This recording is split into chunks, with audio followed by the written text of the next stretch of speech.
হজ, নামাজ, যাকাত, কোরবানি, সকল ইবাদত গুলোকে যদি আমরা পরিচ্ছন্ন করতে চাই, তাহলে একটি ইবাদতের উপযোগী সমাজ তৈরি করা ছাড়া এটি সম্ভব নয়।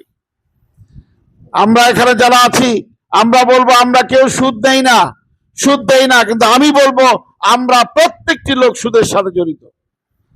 আপনি অস্বীকার করতে পারবেন? দেশের অর্থনীতির চাকা হলে সুদ দিয়ে তৈরি, সেখানে আপনি আমি কিভাবে সুদমুক্ত হই? আপনার সমাজে মিথ্যা না বললে একটি মামলা হয় না, যেই সমাজে মিথ্যা বলে একটি মামলাকে এস্টাবলিশ করতে হয়, সেই সমাজ আমাকে মিথ্যা বলা শিখায়, সেখানে মিথ্যা বলা হারাম, এই আমলটা আমি করবো কিভাবে? এই জন্য আমাদেরকে প্রয়োজন আজকের রোজা, নামাজ সহ সমস্ত ইবাদতকে কবুল করার জন্য একটা সুন্দর সমাজ। বাংলাদেশ জামাত ইসলামী যে যাই বলুক, অনেক গালি আমাদের নামে আছে, অনেক অপপ্রচার আছে, আপনারা হয়তো শুনে আছেন, শুনে থাকবেন। তা আমরা তো জানি আমরা কি চাই। আমরা নিজের খাই, নিজের পড়ি, নিজের পয়সা দিয়ে চলি, নিজের পকেটের পয়সা দিয়ে আন্দোলন পরিচালনা করি আল্লাহর রেজামন্দি হাসিল করার জন্য। এবং আল্লাহর দেওয়া নির্দেশ, আন আকিমুদ্দিন, দিন প্রতিষ্ঠা করো। ইয়া আইয়ুহাল্লাযীনা আমানু হাল আদুল্লুকুম আলা তিজারাতিন তুনজিকুম মিন আযাবিন আলীম তুমিনুনা বিল্লাহি ওয়া রাসূলিহি ওয়া তুজাহিদুনা ফি সাবিলিল্লাহি বিআমওয়ালিকুম ওয়া আনফুসিকুম যালিকুম খায়রুল লাকুম ইন কুনতুম তা'লামুন। আল্লাহ জাহান্নামের কঠিন আযাব থেকে বাঁচার জন্য ব্যবসার সন্ধান দিয়েছেন, আল্লাহ রাসূলের উপর ঈমান আনো আর জানমাল দিয়ে আল্লাহর পথে জিহাদ করো। আমরা সে আন্দোলন করি বাংলাদেশটাকে একটি কোরআনের সমাজে পরিণত করার আন্দোলন। আমাদের আন্দোলনের কর্মসূচি সেটাই। এটা করার জন্য আল্লাহ রাসূল যেমন বিভিন্ন সময় নানা রকম কৌশল গ্রহণ করেছেন, আমরাও সেই কৌশল গ্রহণ করি। সেটা হয়তো বা অনেক সময় আপনাদের কাছে খারাপ লাগতে পারে যে ওনারা এইটা করলো কেন, ওইটা করলো কেন। রাসূলের সিরাতের সাথে যদি মিলান, তাহলে দেখবেন আমরা যা করছি তা সিরাতের বাইরের কিছু নয়।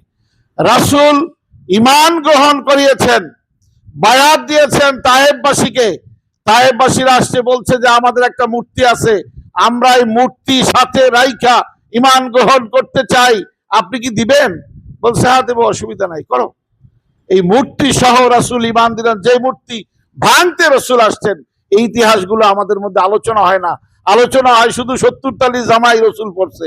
যে কারণে জামাত ইসলামীর আন্দোলনের কৌশল অনেক সময় ইমানদাররা না বোঝার কারণে মনে করে যে এই জামাত আসলে তারা তো সেকুলার হয়ে গেল, এই বুঝি কোথায় গেল, এই বুঝি কি হইল। এটা আল্লাহ রাসূলের আন্দোলনকে সামনে রেখেই আমরা করার চেষ্টা করি। আপনারা আমাদের জন্য দোয়া করবেন। আমরা একটি দেশ গঠন করতে চাই, সেই কাজে এই কাজটি আপনারও কাজ। যেই জন্য যাচ্ছেন আপনি, সেই হজ এই কাজই শিখায় বেশি। সুতরাং সেখান থেকে আপনারা সেই প্রেরণা নিয়ে আসবেন, নিজের জীবনকে পরিবর্তন হবে। আপনি দেশের জন্য, ইসলামের জন্য একজন খাদেম হিসেবে ভূমিকা রাখবেন, আমরা সেই প্রত্যাশা করি। আল্লাহর কাছে সেই দোয়া করি আপনাদের জন্য। আমাদের আমি শুরুতেও বলেছি, স্বল্প সময় নোটিশে আপনারা হাজির হয়েছেন, আমাদেরকে ধন্য করেছেন, এই জন্য আমরা আপনাদের কাছে কৃতজ্ঞ। আল্লাহর কাছে আপনাদের জন্য দোয়া, আপনাদের প্রতিটি পদক্ষেপ এখন থেকে ফিরে আসা পর্যন্ত আল্লাহ যেন তার নিরাপত্তার চাদর দিয়ে আপনাদের প্রত্যেককে ঢেকে রাখেন। আপনারা পরিবার পরিজন রেখে যাবেন, আল্লাহ রাব্বুল আলামিন যেন আপনাদের পরিবারকেও তার নিরাপত্তার চাদরে ঢেকে রাখেন। আপনাদের সবাইকে ধন্যবাদ জানিয়ে, সম্মানিত মেহমানবৃন্দকে ধন্যবাদ জানিয়ে আমরা শেষ করছি।